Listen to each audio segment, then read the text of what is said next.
Cadastral is a register of property showing the extent, value and ownership of land for taxation, and cadastral systems are the methods used to define them. So why is Colombia interested in Korea's cadastral system? What is the importance of cadastral systems for developing countries? And how can countries work to promote productive partnership amid the current climate of conflict? Welcome to Issues and Insiders. Today we explore Korea's efforts to expand its official development assistance to its partners overseas. For more on this, I have Ambassador Alejandro Pelaez from Colombia here in the studio. Ambassador Pelaez, it's a pleasure to have you here. Thank you very much for inviting me. I also have Director General Oh Seong-Ik from the Ministry of Land, Infrastructure and Transport with us. Mr. Oh, welcome to the studio. Thank you for your invitation. Thank you so much then. Mr. Oh, we'll start with you. Let's begin then with a few details about Korea's transfer of its cadastral system to Colombia. Since Colombian President Gustavo Petro's inaugurated in August 2022, the Colombian government has made efforts to reform rural area, including land reform initiatives. The reason why the Colombian president placed top priority on this is that land reform is the first prerequisite of total peace in Colombia. An essential part of the land reform is multi-purpose cadastral system, where the information on property boundaries and price is comprehensively managed in the system. So Korea has been regarded as a country with a well-established land information system. So that's why Colombia turned to Korea to seek help for this land reform. During the knowledge sharing program last July, we discussed with Ambassador the matters related to system transfer and ODA. Right, I see. And before we advance any further, Ambassador Pelaez, perhaps you could tell us a bit about Colombia's interest in Korea's cadastral system, because cadastral systems across the world differ, I understand. Yes. Well, basically, our interest is based upon three pillars. The first one is obviously President Petro knows very well Korean history. He knows that a milestone in this economic development started with the rural reform, and also it's very important to have this. The rural reform in Colombia has many questions, many people who is also against it. So basically, to say, look, how Korea, a country that was in the worst conditions in the 50s, and now is 6 times bigger in terms of economic growth, makes a clearer explanation. So that's one side. The other side is technology. A good rural reform requires top technology, and we are very sure, Colombia is very sure, that Korea has that technology that is going to allow us to do a rural reform guaranteeing equality, okay? And the fifth one is related with management. Land management is important. Correct management gives resources to small towns. So that is very important because in Colombia, cities has, some parts of the city has very good incomes, others no, but small cities is where you see a gap, a clear gap between the citizens that live in the small cities and the big cities. So those are the three pillars that President Petro wants to solve using the Korean technology and doing the cadastral with the Korean technology. Right, I see. And this transfer of cadastral system from Korea to Colombia, Mr. Oh, I believe comes under the Yoon administration's broader plan to expand its official development assistance to its overseas partners. First, for the sake of lay people out there who are watching our program, could you tell us a bit more about what the official development assistance is and what is the administration's plan in that regard? Yeah, as you may know, the ODA is government aid that promotes economic development and welfare of developing countries. Normally, the ODA consists of grant and concession loan, depending on whether or not the recipient country has an obligation to repayment. According to OECD data, the total amount of global ODA is reached $185.9 billion in 2021. Among them, Korea's ODA accounts for $2.8 billion. Since Korea's entrance to Development Assistance Committee, DAC, we call it DAC, in 2010, Korea's ODA has been exponentially increasing to reach the level of advanced donor countries. So even when pursuing austerity in our fiscal policy, the Korean government is continuing to increase the size of ODA in order to help address complex global challenges such as healthcare crisis, digital transition, green transition, and humanitarian crisis in Ukraine. According to government draft budget plan, Korea's ODA would increase by 47% next year. And recently at the G20 summit, as you know, at the G20 summit which took place in New Delhi, President Yoon announced that Korea will provide $2.3 billion to Ukraine and $300 million to the GCF. For your information, I know that you lived in Kenya during your childhood, and Korea's ODA to Kenya is $35 million last year. Right, I see. Good to know. It's mainly for education and humanitarian aid. Right, which are some of the plans that the Yoon administration has for the African continent as well, right? Yes. Mr. Oh, with regard to cadastral systems then, what would you say is the importance of cadastral systems for developing countries? Before answering about that, I have to say infrastructure construction is important for economic recovery of developing countries, especially in this time of post-pandemic era. This is why the Ministry of Land, Infrastructure and Transport has more role in the ODA and international cooperation. The size of ODA under my ministry, MOLIT, is $2 million last year, and which consists of projects on transport, urban development, and geospatial information.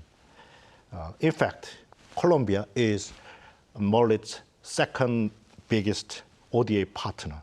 Yeah. And the field of geospatial information plays an important part in our ODA for digital transformation.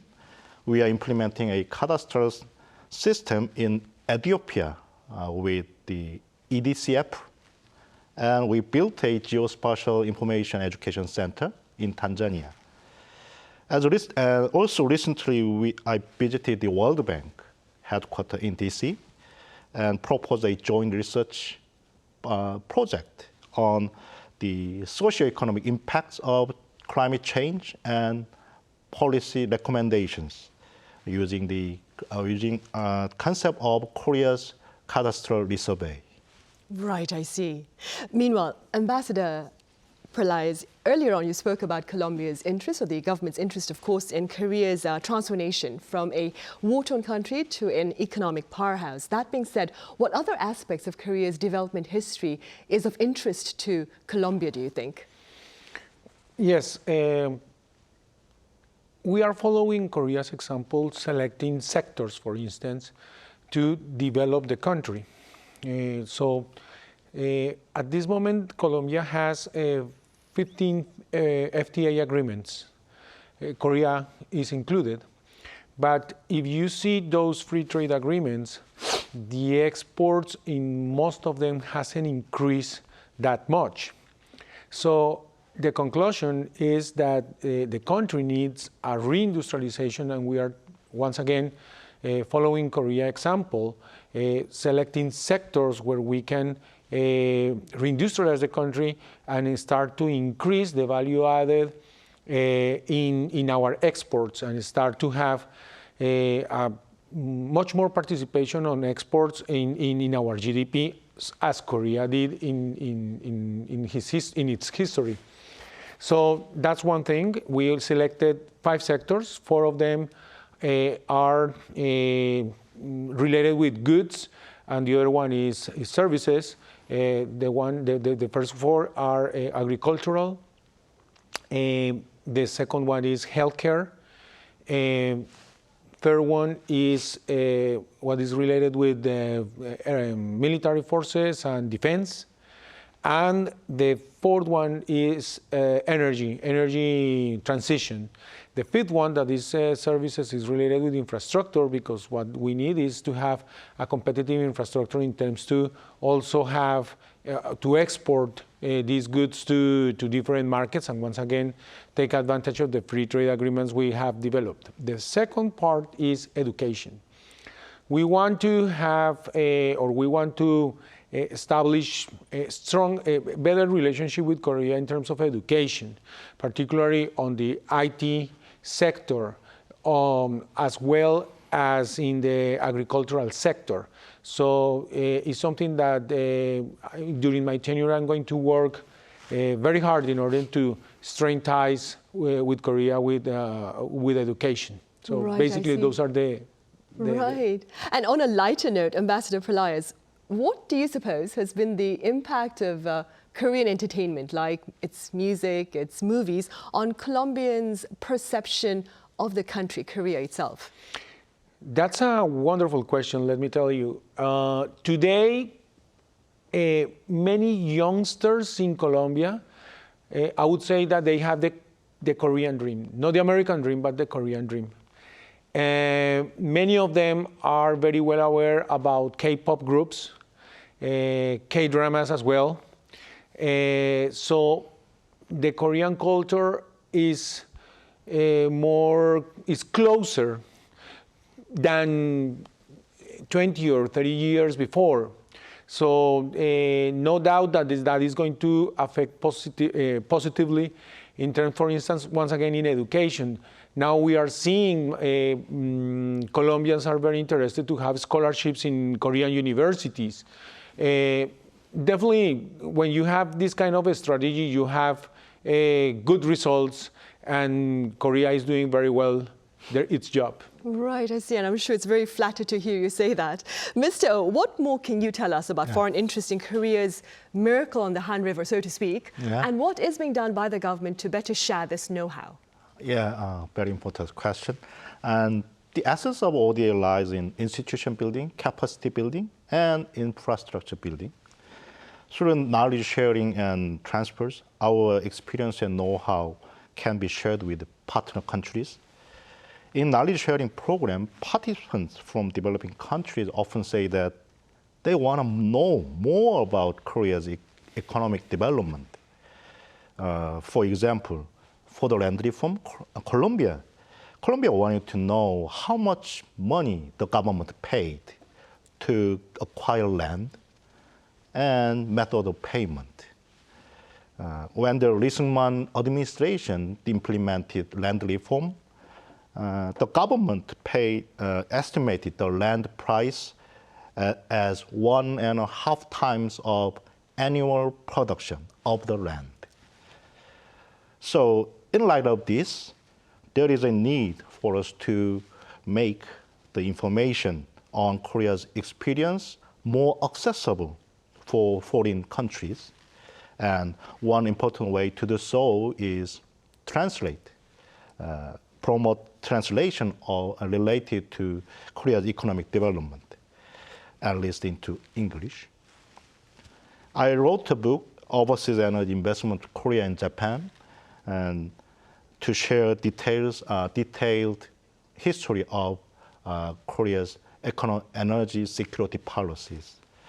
And I plan to visit the US next week to share the knowledge, and I visit US institute in the US, such as Harvard University, Johns Hopkins University, CSIS, and Korea Economic Institute. During the seminars, I would like to share not only Korea's policies, but also blood, toil, tears, and sweat Korean people have offered in history. Right, like BTS is offering right now. Yeah, right. Mr. Oh, before I turn back to Ambassador Pelaez, could you tell us a bit more about the government's plan to double, I understand, its humanitarian ODA? Yeah. As you mentioned, the Korean government has increased its humanitarian aid in order to illuminate Korea's role as a pivotal member of international community. When the earthquake hit Turkey, Korea provided Turkey with financial support and dispatched Korea Disaster Relief Team, KDRT. Also, my ministry provided satellite images to help rescue mission. Now there is a pressing need for us to pay attention to the humanitarian crisis in Ukraine. For Ukraine, we are implementing HDP Nexus approach, which means a set of procedures from humanitarian aid and developmental support, ultimately achieving peace.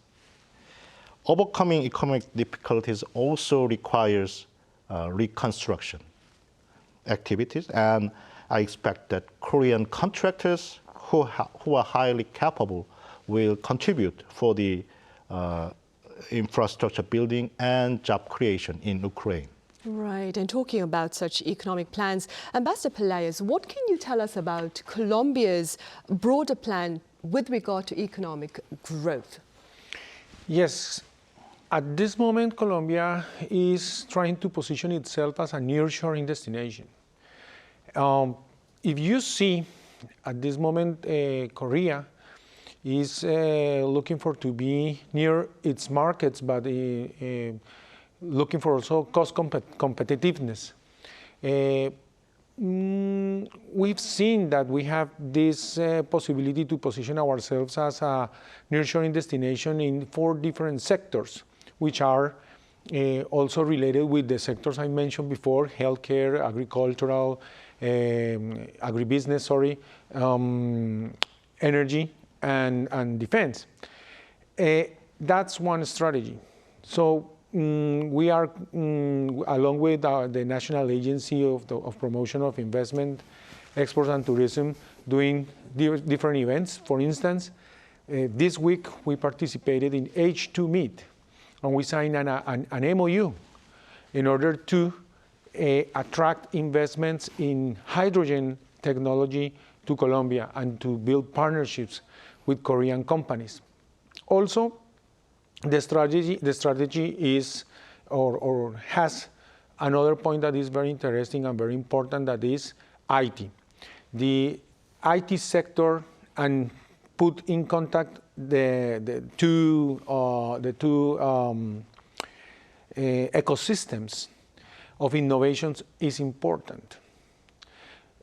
At this moment, in this moment, what we are seeing is that open innovation is important for both countries. Find solutions to different problems, maybe 15 kilometers away, as we are between Korea and Colombia. It's something that has already been done along with the IDB, the Inter-American Development Bank, and surely is going to do. We are going to have another examples to show that both ecosystems has technology and competitiveness. Right, and Ambassador Pelaez, very simply speaking then, what merits does Colombia hold for Korea as an investment venue, do you think?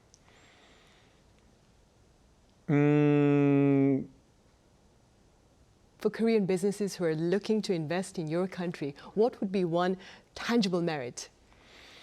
Well, there are more than one, actually. For instance, the healthcare sector. Medical devices is a sector where Korea is very, very powerful among countries in the world. I have to say that in that case, the nearshoring strategy works very well, very well. A quick example. As Korea has and Colombia has a free trade agreement, the parts that Korea needs in order, or that a Korean company needs to assemble a medical device, a medical appliance, may be sent to Colombia without any tariffs, and assembled in Colombia at a very cost competitive price, and then exported to United States, Mexico, Brazil, countries where Colombia also has free trade agreements. So it's going to enter to international markets without any tariffs.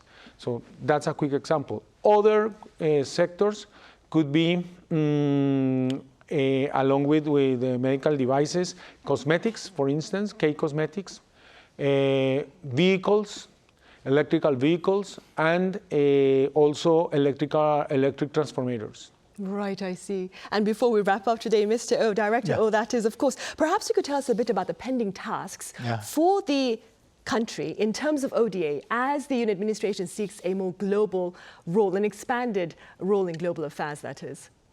Yeah, our ODA, so I think that when I discussed with Korea's ODA with Ambassador Pelaez, he asked me whether a more speedy assistance is possible. In some cases, the existing 3-year support system could lower the effectiveness of our ODA support. So therefore, this issue needs to be or will be discussed in mid and long term. And also, we have to strengthen engagement with citizens and people. One of doing so is gain support from domestic constituents with regular information sharing. Also, the other way is to encourage private sector's investment in partner countries, and which would create jobs there. With this approach, we'll be able to realize Korea's vision of global pivotal nation. And we'll keep our fingers crossed on that note then. Yeah. All right, Director, thank you so much for your thoughts. And Ambassador Pelaez, it's been a pleasure having you with us today. Thank you very much once again for your invitation. Right. Well, that brings us to the end of this week's editions of Issues and Insiders. Thank you for watching. Have a good weekend and see you same time next Monday.